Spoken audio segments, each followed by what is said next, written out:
Vice President Kamala Harris is hitting the campaign trail in the battleground state of Georgia today, her first visit since gaining commitments for the necessary delegate votes to win the nomination. And she plans to visit several swing states in the coming weeks ahead of the Chicago Democratic Convention.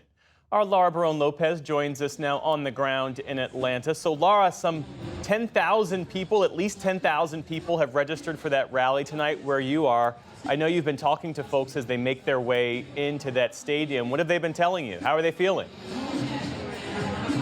Well, people have been lined up out here, Jeff, since before 10 a.m. at this venue in Atlanta, and a lot of the voters are incredibly excited. For some of them, it's the first time that they've come to a big political rally. And I also sat down with 3 black women voters earlier today to talk to them about the election cycle. And those voters, I asked them how they feel about all of the big changes that have occurred in this election just in the last week. Prior to President Biden dropping out of the race, how would you describe how you felt about the election in one word?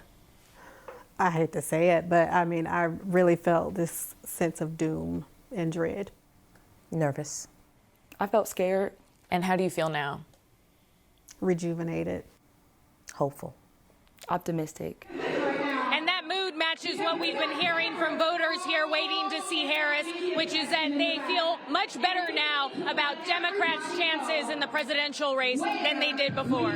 So, Laura, the vice president's speech tonight, as I understand it, is expected to have a sharp focus on reproductive rights. How important of an issue is that for the voters with whom you spoke earlier?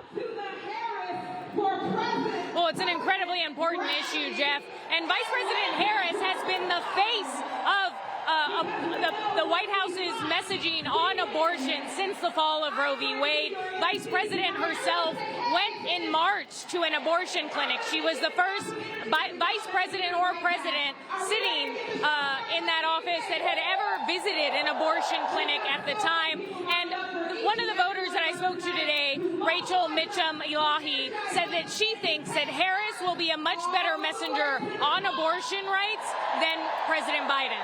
And if the president of the United States is a woman who is speaking for women's rights and women's reproductive rights, I think that will sway some people more than even if President Biden was saying the same thing. I think President Harris saying the same thing will have a different impact. Rachel, as well as the other black women voters that I spoke to, said that abortion is still one of their top issues and that they think that it's really salient for voters here in Georgia. Well, VP Harris has been the likely Democratic nominee for a little more than a week now. How is her campaign strategy taking shape, Laura? Well, Vice President Harris, as well as former President Donald Trump, are out with new ad buys today, Jeff, trying to both define Kamala Harris. And Kamala Harris's campaign launched a $50 million ad buy. And that $50 million ad buy is trying to define the vice president, essentially looking back to her time as prosecutor, as attorney general in California. And they also are attempting to attack Donald Trump in that ad that is going to be playing across battleground states, specifically going at him on his attacks on the Affordable Care Act, Jeff. And the Harris campaign essentially says that they believe that now they have more than one pathway to 270 electoral votes. And so that's ultimately, they're focusing on states like Georgia, as well as the Sun Belt, much more than just the blue wall states. Lastly, Laura, we're expecting the vice president to name her running mate in a matter of days. How is the vetting process shaping up?